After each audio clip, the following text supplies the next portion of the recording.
Hi, and welcome back to David Pattinson's Accused Friends in podcast format. And on the day of the US election of 2020, I wanted to predict whether Trump will win another 4 years in the White House. And I think he definitely will. I wanted to use this video, though, to kind of talk about my own background with the Trump campaign. By living in Washington, D.C. back in 2015 and 2016. And, I suppose also forecast what's going to happen, here on election day and over the subsequent months, politically speaking, and obviously related all back to lockdown. I've been talking a lot about the citizens' prosecution of the British government for the unlawful violation of pretty much all of Britain's civil liberties through this 2020 period. And I think there's a lot of parallels with the Trump re-election, which will hopefully be confirmed, within the next 24 hours or so.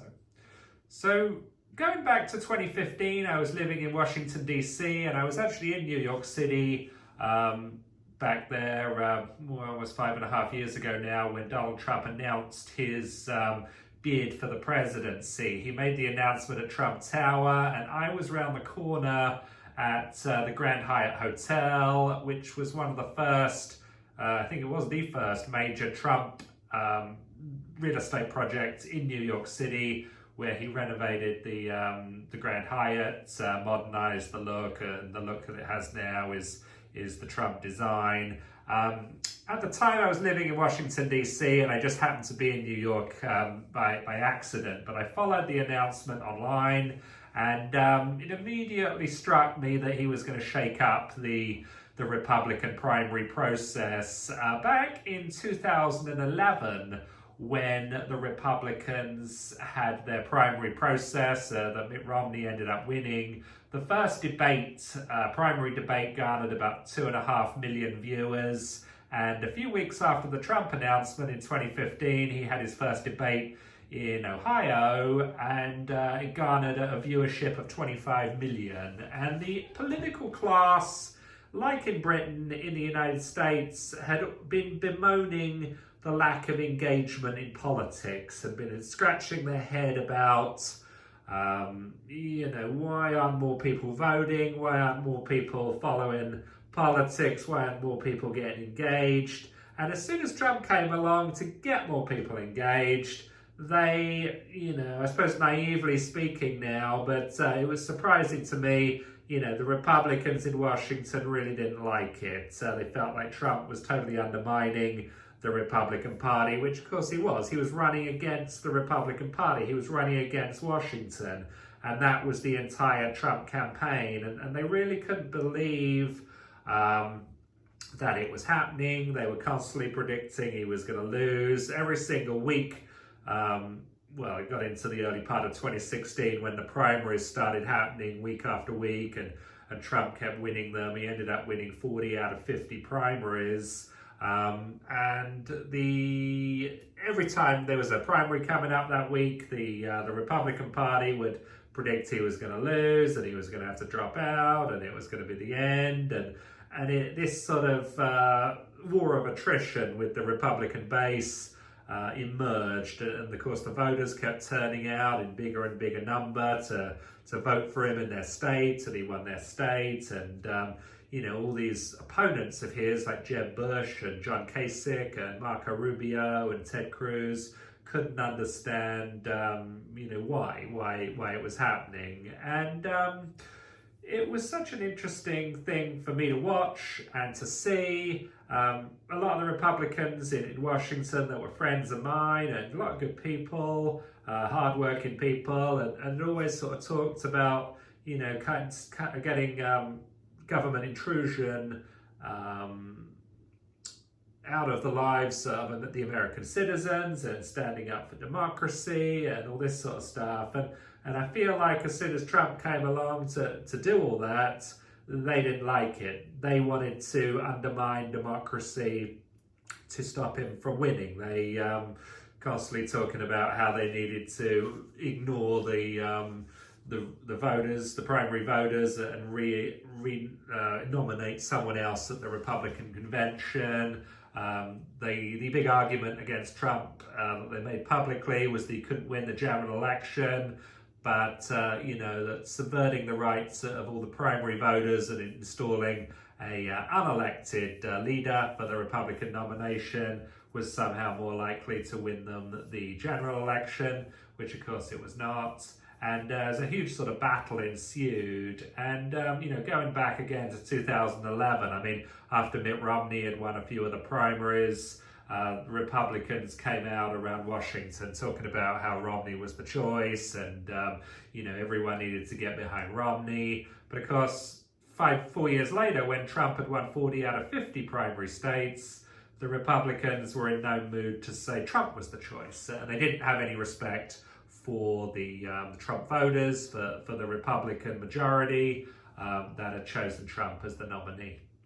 The other big dividing line with the Republicans in Washington at the time was over money. Trump had not gone out to raise any money. He was self-funding his campaign, and it just exposed the greed of Washington. Washington is all about money for the people of Washington. All these campaign donations. I mean, Hillary Clinton ended up raising about $1.2 billion. The expectation was that the Republican nominee would raise the same amount, and this money is all filtered down through the system, through the media, buying advertising revenue, through these campaigns, buying, paying salaries, buying products, buying signage, buying TV ads. And it's, when you look at it really closely, it's just jobs for the boys. It's money for people to prop up the power structure of the two main political parties, rather than win votes and get the help the American people, serve the people. I mean, it's the same thing here in Britain. We have a political class that is focused on serving themselves and enriching themselves, all under the guise of public service. But it should be about public service. It should be about in this example, the Republicans in Washington, the elected officials and their staffs serving the people, when the reality was exposed that they were serving themselves. And this whole experience really soured me on Washington. I'm someone that believes in democracy. I am someone that's very, very against corruption, and it just struck me that I couldn't really be party anymore to a culture and an environment that was happy to subvert the will of the people, on a whim, and was happy to just engage in corrupt activities using public funding for personal enrichment. And, a lot of good people just went along with it. They didn't stand on principle. They didn't stand on the United States Bill of Rights, on the US Constitution, on the values of democracy, freedom, the vote, rule of law. They were happy to sort of subvert all that when it didn't go their way. I mean, it's the same sort of principle here with the Brexit. Everyone was happy to say before Brexit, whoever wins, wins.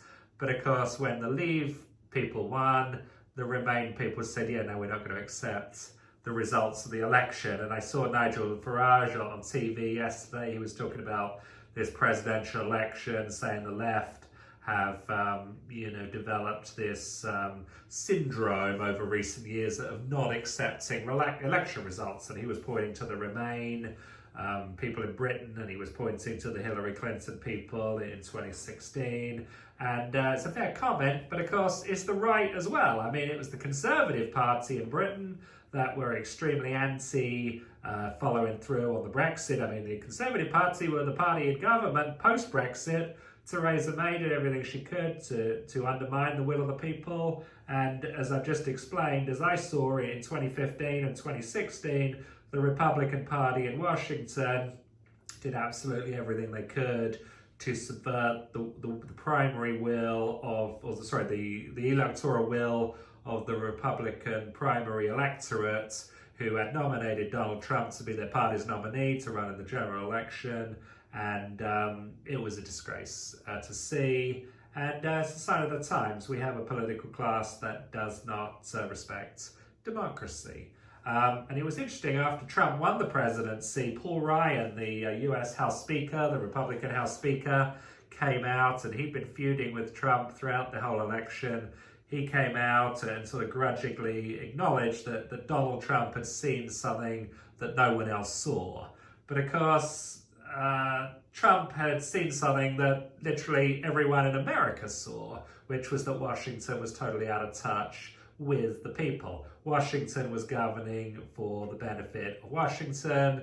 It was not governing for the benefit of the rest of America. And that was what Trump tapped into. That was why he won. And it exposed Washington for the corrupt place that it is, and for all these people in positions of high responsibility that are, just empty soups. They're total phonies. And we see it here now in Britain, or I see it quite clearly, I feel like, with the Conservative Party. Anyway, moving on to the Trump presidency, I was really hopeful of, I predicted a Trump victory from very early on. Last time around, it seemed very clear to me that he would win. With the Trump presidency, I was really hopeful of the border wall would be built and that he would get on top of spending. And I feel like he's achieved neither. There's talk about, Trump's achievements about, the Supreme Court and conservative judges throughout the US court system at the lower levels, getting on top of peace in the Middle East and not getting in the US into any more wars. And I think those achievements are somewhat overrated. I think the big problem America has, the clear and present danger, is runaway debt. And rather than tackle runaway debt, Trump has increased runaway debt. I mean, it's running away more and more. I was critical of Obama for runaway spending. So, I have to be even more critical of Trump for even more runaway spending. I think that's, one of his two major failures. I think it's going to lead to the collapse of the dollar in the next few years. And, he needs to level with the American people about the manipulation of the dollar by the Federal Reserve, the endless quantitative easing, the endless 0% interest rates. And he talks about, strong economic health. It's a bit like having a relative on a life support machine, and Trump gets involved and they're sitting up in bed and they're smiling and they're talking and everyone's saying, our relative is looking really good, is looking really healthy.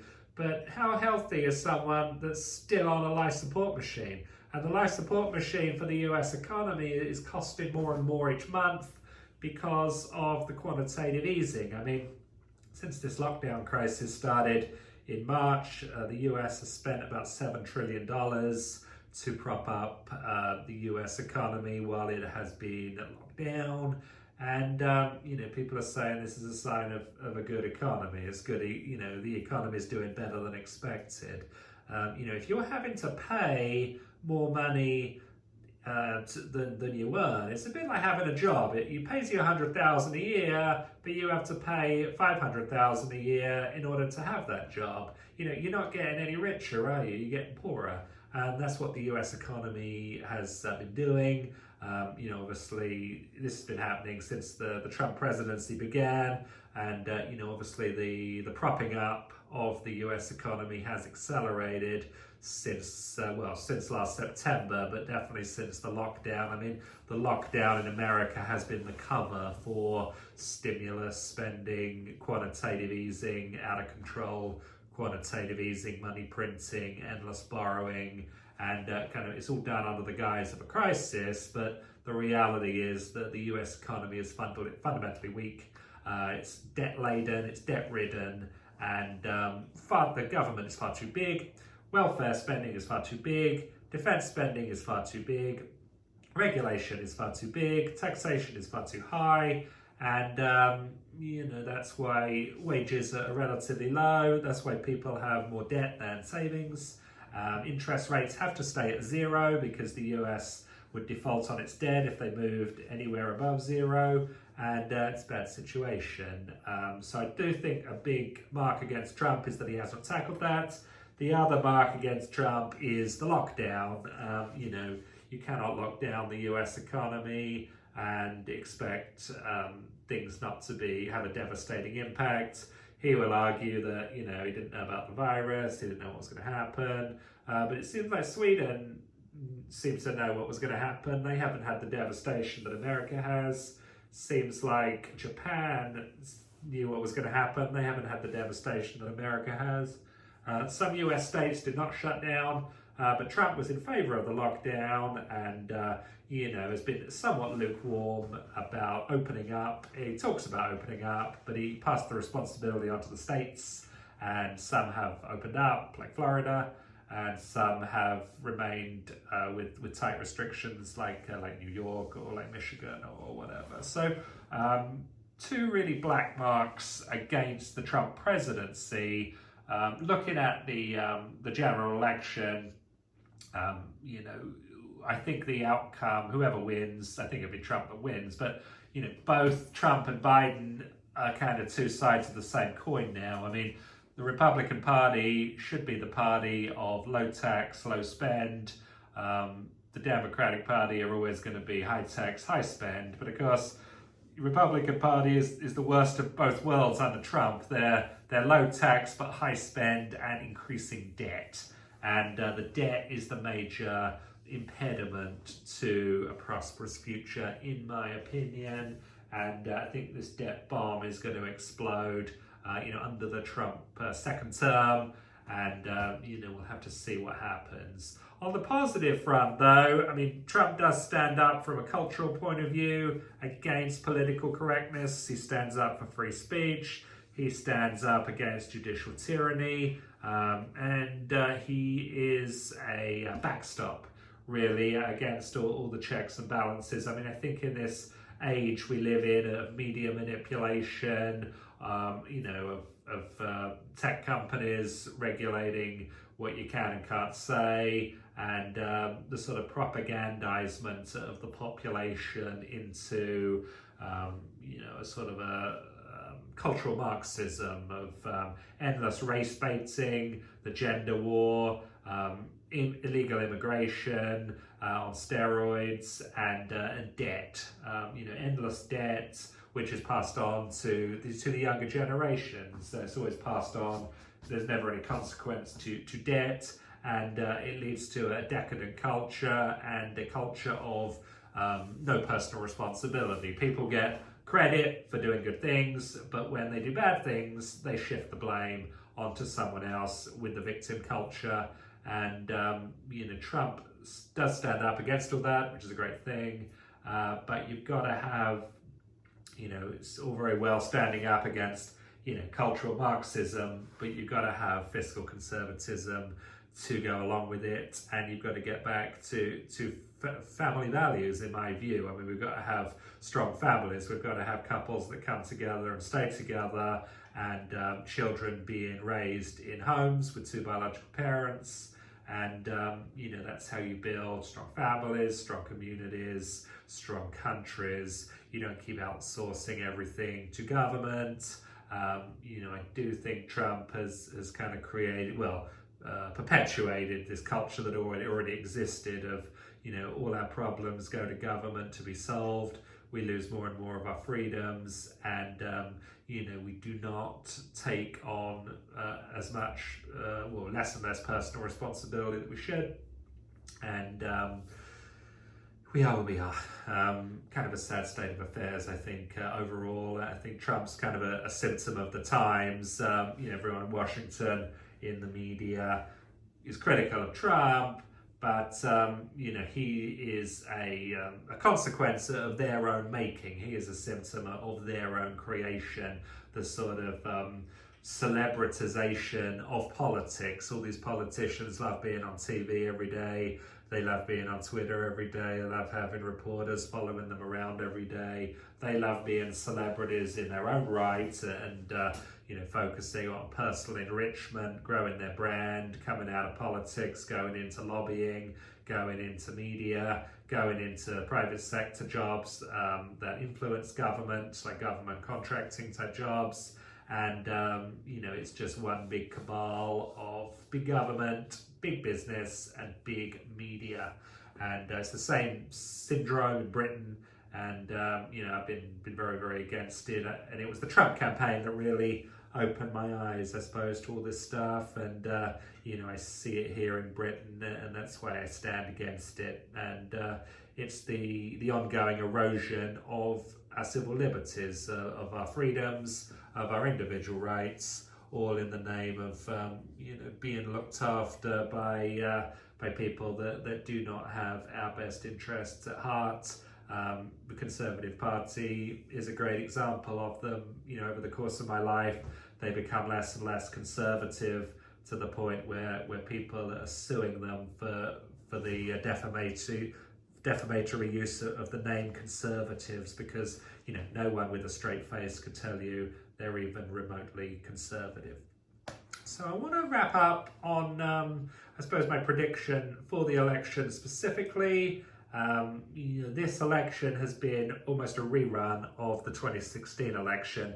Trump wanted to run on this sort of successful economy, which on the surface looked good, but as I've explained, it is fueled by debt and endless borrowing. And obviously with the coronavirus and the lockdown, he was not able to do that. So he changed the Make America Great Again hat to Keep America Great, and then he's reverted back to the Make America Great Again symbol and slogan. He's run the campaign really similarly to 2016, now calling out the massive corruption with the Clinton Foundation, which was policy for sale or pay for play. And even though Biden has been doing it on a much lesser scale, it's been exposed with, his family, with Hunter Biden and the brothers, going around the world, picking up fistfuls and sackfuls of cash, on the proviso that Joe Biden would be granting foreign aid or foreign arms deals to those countries and to those entities.